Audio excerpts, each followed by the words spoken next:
जम्मू कश्मीर में कोरोना के 2751 नए मामले आए सामने। जम्मू जिले में 561 और श्रीनगर में 440 हुए संक्रमित। 9 मरीजों ने हारी महामारी से जंग। जम्मू कश्मीर के लिए 35,581 करोड़ रुपए हुए आवंटित। बजट पर व्यापारियों व दुकानदारों ने दी प्रतिक्रियाएं। किसी ने की सराहना तो कई खुलकर दिखे निराश। केंद्र सरकार पर भड़के बीएसएफ और सीआईएसएफ में शामिल होने का सपना देख रहे युवा। जम्मू में तभी पुल जाम करने की कोशिश में हुए गिरफ्तार। पीएमओ में राज्य मंत्री पर झूठा वादा करने का लगाया आरोप।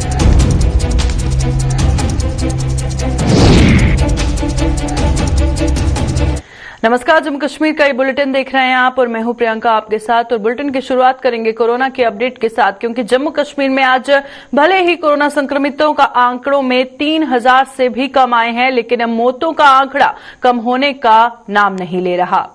इसके अलावा जम्मू जिले में भी संक्रमितों की संख्या में आज इजाफा हुआ है और नेशनल हेल्थ मिशन द्वारा मुहैया करवाए गए आंकड़ों के अनुसार जम्मू कश्मीर में 24 घंटों में 2751 लोगों में कोरोना संक्रमण की पुष्टि हुई है।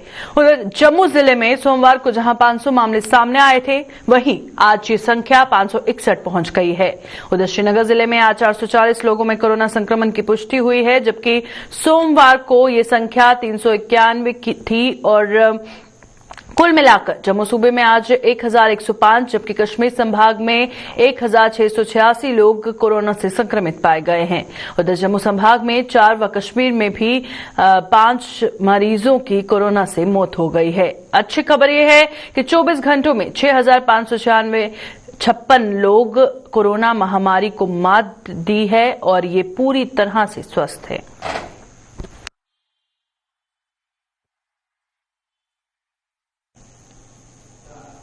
केंद्रीय वित्त मंत्री निर्मला सीतारमण द्वारा आज पेश किए गए केंद्रीय बजट में जम्मू कश्मीर के लिए 35,581 करोड़ रुपए आवंटित किए हैं।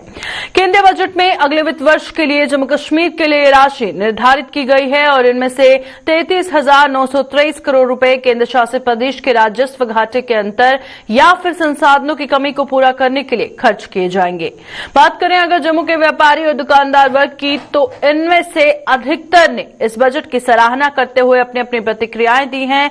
क्या कहना है इन लोगों का, आइए आपको दिखाते हैं। ये है कि जैसे जूते सस्ते हो गए हैं, जूते सस्ते, कपड़ा सस्ता, खेती के लिए उन्होंने जो भी खेती में सामान लगता है बहुत सस्ता किया है। प्लस जो हमारे मोबाइल हैं बहुत सस्ते किए हैं, मोबाइल चार्जर सस्ते किए हैं। हमारी लाइन में डायमंड आता है, डायमंड सस्ता किया है और इमिटेशन डायमंड जो है बहुत सस्ता हुआ है। बाकी हम सोच रहे थे शायद टैक्स रेट में कोई फर्क मिले, लेकिन 50% उम्मीद थी, क्योंकि पिछले साल ही टैक्स रेट में हमें जो है मिला था। उसकी वजह से हम सोच रहे थे कि शायद मिले, टैक्स रेट और हो जाए। लेकिन चलो फिर लॉन्ग टर्म के लिए बजट अच्छा है। बाकी हमारे जो प्रधानमंत्री हैं वो देश के लिए सोचते हैं। हम लोग तो सोचते हैं ना, शायद 5 राज्यों के चुनाव हो रहे हैं, उसमें शायद फैसिलिटी मिल जाए, कोई रियायतें मिल जाएं। लेकिन जो हमारे प्रधानमंत्री हैं वो देश के लिए सोचते हैं। वो ये नहीं सोचते कि मेरे को लोग वोट देंगे या नहीं देंगे। वो कहते हैं कि देश पहले, बाकी सारी दुनिया बाद में। मैं समझता हूं कि कोरोना काल को देखते हुए जिस प्रकार का अच्छा बजट, लोगों को राहत पहुंचाने वाला बजट सीतारमण जी ने पेश किया है, मैं उनको बहुत बहुत मुबारकबाद देता हूं और उनका धन्यवाद भी करता हूं कि उन्होंने खास तौर पर गरीबों को इसमें बहुत सहूलतें दी हैं। और हमारे ज्वेलर्स के लाइन के अंदर डायमंड की पॉलिश का भी उन्होंने सस्ता किया है। और मैं समझता हूं कि उन्होंने किसानों को भी बहुत राहत दी है। उनकी खाद है उसके रेट भी बहुत कम किए हैं। ऐसा सुंदर बजट बहुत देर के बाद देखने में आया है। मैं उनको पुनः एक बार अपनी ओर से बहुत बहुत मुबारकबाद देता हूँ। खुशहाली के लिए ये बहुत ही अच्छा बजट है जिससे लोगों को बहुत राहत महसूस हो। तकरीबन उन्होंने जो जरूरी चीजें हैं वो सस्ती की है। इनमें मोबाइल जो है वो आज सबसे ज्यादा अहमियत है उसकी, क्योंकि बच्चों की पढ़ाई आजकल मोबाइल के सिर के ऊपर चल रही है। उन्होंने मोबाइल को सस्ता किया है, ये बहुत ही अच्छा कार्य उन्होंने किया है। जैसे अब किसान के लिए एक फायदा हुआ है फर्टिलाइजर का, फर्टिलाइजर भी सस्ता हुआ है, इससे किसानों को भी राहत मिली है और गवर्नमेंट ने कोशिश की है किसानों को भी इसमें राहत मिले। और एक और बड़ी चीज इसमें ज्वेलरी जो है, आर्टिफिशियल ज्वेलरी जो है उसको भी रियायत किया है। इससे ये होता है कि जब शादियां आती हैं तो लेडीज जो हैं इनकी तरफ इनका ज्यादा ध्यान होता है। अगर सस्ती होगी तो लेडीज भी अपना इसमें चलो ज्वेलरी लेती हैं। अगर पहले महंगाई वाली आइटमें थी, महंगी थी, हर चीज महंगी हो रही थी और लोगों का बजट भी कम हो रहा था। इससे आम जनता जो है खरीदारी करने में थोड़ी असमर्थ थी। इससे ऐसा लगेगा कि अब हमें भी थोड़ा उम्मीद जागी है कि कस्टमर थोड़ा आगे और उसका फ्लो निकलेगा। हम इस बजट से खुश हैं। पर एक चीज और है कि कोरोना काल, 3 साल कोरोना काल चला है और चल भी रहा है कोविड-19 का, तो इसमें दुकानदारों को हमारी तो यही डिमांड है, बार बार डिमांड है कि कोविड-19 में 3 साल से जो चल रहा है इसमें हमें भी राहत पैकेज मिलना चाहिए। जैसे हम लोन लिए हैं, लिमिटें ली हैं बैंकों में, जिसका 4 लाख था उसका 8 लाख रुपया हो गया लिमिट का।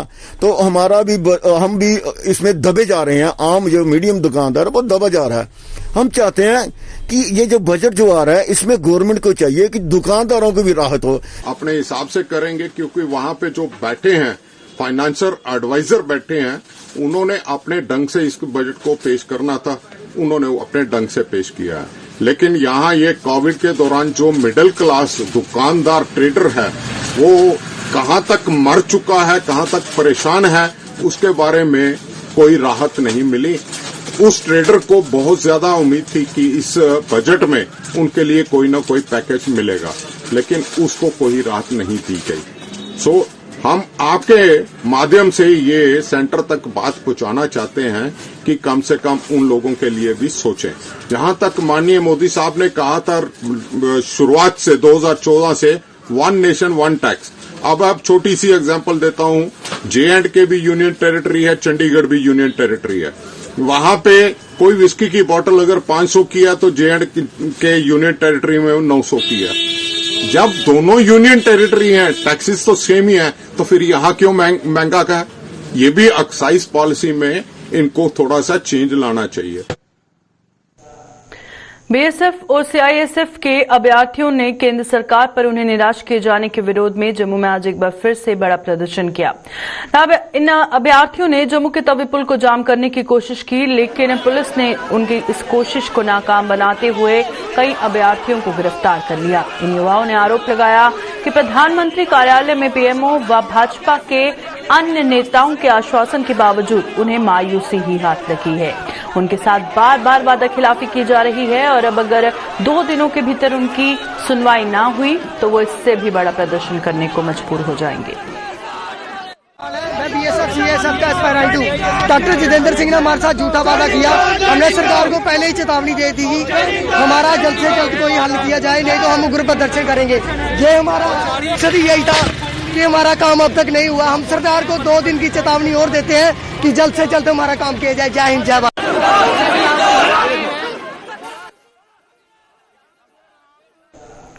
राजौरी जिले के निवासी एडवोकेट शाहिदा मकसूद साहब ने नेशनल कॉन्फ्रेंस का दामन छोड़कर आज भारतीय जनता पार्टी में शामिल हुए और जम्मू में भाजपा के मुख्यालय में आज आयोजित एक कार्यक्रम के दौरान शाहिदा के साथ साथ कुछ अन्य वकील भी भारतीय जनता पार्टी में शामिल हुए, जिनका पार्टी के प्रदेश अध्यक्ष रविंद्र रैना, पूर्व एमएलसी विबोध गुप्ता और पूर्व मंत्री प्रिया सेठी ने खैर मकदम किया।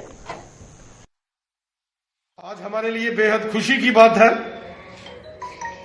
कि सीमावर्ती जिला राजौरी से का जो मंजाकोट का इलाका है, वहां की रहने वाली हमारी एक बहन एडवोकेट शाहिदा मकसूद शाबरी, उन्होंने भारतीय जनता पार्टी का दामन थामा है और इनके साथ साथ यहाँ अन्य जो एडवोकेट्स फ्रेटर्निटी के साथी हैं, उन्होंने भी भारतीय जनता पार्टी का दामन थामा है। मैं एडवोकेट शाहिदा जी को और इनके तमाम साथियों को भारतीय जनता पार्टी में शामिल होने पर दिल की अमीन तरीन गहराइयों से इनको मुबारकबाद पेश करता हूं, इनका वेलकम करता हूं। कृषि उत्पादन एवं किसान कल्याण विभाग के प्रमुख सचिव नवीन चौधरी ने आज जम्मू के मरालिया में बन रहे किसानों के प्रशिक्षण केंद्र का दौरा किया और इसी दौरान उन्होंने इलाके में खेतीबाड़ी को बढ़ावा देने के लिए उठाए जा रहे कदमों का जायजा लिया और केंद्रीय योजनाओं के कुछ लाभार्थियों को भी लाभ सौंपा। उन्होंने बताया कि इस ट्रेनिंग सेंटर के शुरू होने से युवाओं को अपना रोजगार शुरू करने में बेहद सुविधा मिलेगी। आज का जो ये मौका है, ये मरियाला में आप फार्मर्स ट्रेनिंग सेंटर हम बना रहे हैं, जहां पर फोकस होगा हॉर्टिकल्चर क्रॉप्स पर खास कर ट्रेनिंग देने की। ऐसे जो छोटे फार्मर्स हैं जो बड़े पैमाने पर राइस वगैरह की खेती नहीं करते हैं और चार्ट लगाना चाहते हैं, उनको सारी तकनीकी सुविधा मिलेगी। ये एक हिस्सा है हमारे लार्जर प्लान का, जहां पे हम हॉर्टिकल्चर को एक मुकाम पर ले जाना चाहते हैं, जहां हॉर्टिकल्चर एक सेकेंडरी ऑक्यूपेशन भी नहीं था। हम हॉर्टिकल्चर को एक प्राइम ऑक्यूपेशन पूरे जम्मू प्रोविंस में बनाना चाहते हैं। और कुछ ही दूरी पे, जैसे आपने देखा होगा, अभी हम विजिट भी करेंगे, चक्रोही में 100 एकड़ तकरीबन 815 केनाल का हमारा हॉर्टिकल्चर नर्सरी बन रहा है। प्राइवेट नर्सरियों को भी इस सेंटर से काफी फायदा होगा, उनको सारी तकनीकी जानकारी मिलेगी। अभी आपने सुना है, इनको एक नर्सरी वाले ये कितने खुश हैं, बेरोजगार होते थे, आज 20 केनाल की नर्सरी लगा के ये कितने खुश है। तो इस सेंटर से नौजवान लोगों को न सिर्फ अपना हॉर्टिकल्चर और एग्रीकल्चर के लिए प्रेरणा मिलेगी, तकनीकी सहायता मिलेगी, हमारे यंग नौजवान नवयुवतियों को इंटरप्रेन्योर बनने के लिए भी प्रेरणा मिलेगी, मेरी ऐसी उम्मीद। वर्षों से संस्कृत के उत्थान एवं प्रचार प्रसार में जुटे संस्कृत के विद्वान पंडित विश्वमूर्ति शास्त्री को पद्मश्री मिलने पर जम्मू में आज धर्मा ट्रस्ट की ओर से सम्मानित किया गया। ट्रस्ट की ओर से आयोजित एक सादे समारोह के दौरान पूर्व एमएलसी अजात शत्रु सिंह व ट्रस्ट के अन्य सदस्यों ने पंडित विश्वमूर्ति शास्त्री को सम्मानित किया। पंडित विश्वमूर्ति शास्त्री धर्मा ट्रस्ट की सलाहकार समिति के चेयरमैन भी हैं और साहित्य के क्षेत्र में योगदान के मद्देनजर उन्हें इससे पहले पद्म भूषण अवार्ड से भी सम्मानित किया जा चुका है। बहुत गर्व का दिन है आज हमारे लिए, क्योंकि ऐसी शख्सियत जो है शास्त्री जी, जो इन्होंने न सिर्फ जम्मू पर जम्मू कश्मीर और पूरे हिंदुस्तान को हमारा नाम ऊंचा किया है। जहाँ तक मैं कहूँ आपको कि जहाँ तक संस्कृत की बात है, ऐसे आपको विश्व में ऐसे ज्ञानी लोग नहीं मिलेंगे जो इनकी कंट्रीब्यूशन रही है संस्कृत की तरह और जो कंट्रीब्यूशन हमेशा करते रहे हैं, क्योंकि इनकी पढ़ाई भी यहाँ पे हुई थी रघुनाथ मंदिर में और इन्होंने यहीं से पढ़ के इसके बाद पूरे हिंदुस्तान में और पूरे विश्व में जम्मू का नाम और संस्कृति खास करके एक ही ये शख्स हैं जिन्होंने एक पूरी कुर्बानी दी है कि संस्कृत को एक ऐसा स्तर दिया जाए। और मैं माननीय नरेंद्र मोदी जी का भी बहुत धन्यवाद करूंगा और पूरे बीजेपी गवर्नमेंट का, जिन्होंने इनको ये सम्मानित किया ये इस पुरस्कार, क्योंकि ये एक बहुत बड़ा पुरस्कार है और खास करके एक छोटी सी ये रियासत जम्मू के लिए। पर उन लोगों को पता लगा कि ऐसे भी ज्ञानी लोग हमारे पास और विद्वान हैं, तो ये एक मैं कहूँगा कि बहुत बड़ा दिन है हम सब जम्मू के लोगों के लिए और ये बहुत बधाई के बात में है हमारे शास्त्री जी। जैसे अभी कहा था कि ना सिर्फ हम एक गुरुकुल पर एक जो पुरानी हमारी जो संस्कृत विद्यालय है उसको रिवाइव करेंगे, उसके लिए जितना भी पैसा लगेगा वो धर्मा ट्रस्ट देगी। उसके बाद संस्कृत, क्योंकि एक डाइंग एक लैंग्वेज है और हमारी नई पीढ़ी को प्रेरणा देने के लिए और प्रोत्साहित करने के लिए हमने ये सोचा है कि संस्कृत को मतलब एक ऐसा दर्जा दिया जाए खास करके जम्मू में, ताकि जितने से ज़्यादा लोग हो सके कश्मीर में और जम्मू में वो संस्कृत सीखें हमसे। भारतीय सेना ने एक गैर सरकारी संस्था और मुंबई की एक कंपनी के सहयोग से कुपवाड़ा जिले के कुछ स्कूलों को 25 कंप्यूटर मुहैया करवाकर बड़ी राहत पहुंचाई है।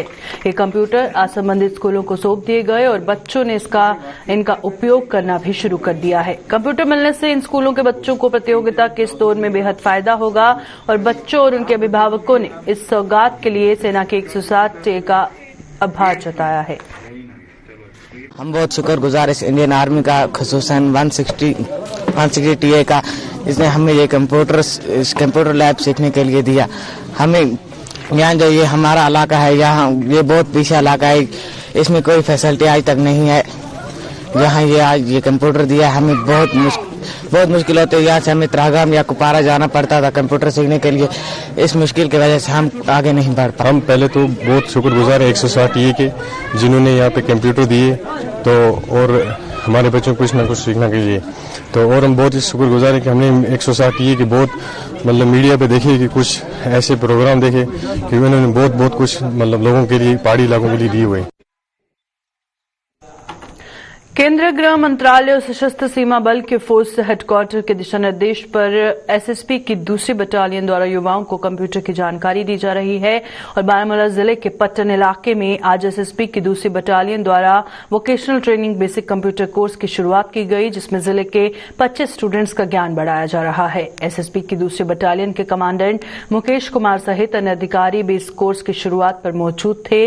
वहीं स्टूडेंट्स ने उन्हें इस कोर्स की सौगात देने के लिए एसएसपी का आभार जताया है। बहुत शुक्रगुजार हूँ पहले एसएसबी वालों का जिन्होंने ये प्रोग्राम मुनक़्क़द किया और हम स्टूडेंट्स को बुलाए। हम कश्मीर से ही हैं, तो आजकल की ये जो कंप्यूटर कोर्स है, कंप्यूटर ये प्रोग्राम है बहुत अच्छा हमारे लिए, क्योंकि आज कंप्यूटर के बगैर आज वर्ल्ड अधूरा है। तो इसलिए बहुत ज़रूरी चीज़ है सीखने के लिए और इससे हमें आगे बहुत ये फैकल्टी और फैसिलिटी मिल सकती है, हम इनसे आगे जा सकते हैं बहुत। हम 2nd बटालियन पटन की बहुत ही मशहूर है जो कि टाइम टू टाइम प्रोग्राम करते हैं। आज जो प्रोग्राम होने जा रहा है वो 30 डे बेसिक कंप्यूटर कोर्स है जो कि हमारे लिए बहुत ही फायदेमंद है, क्योंकि digital literacy is one of the most important thing in the present world.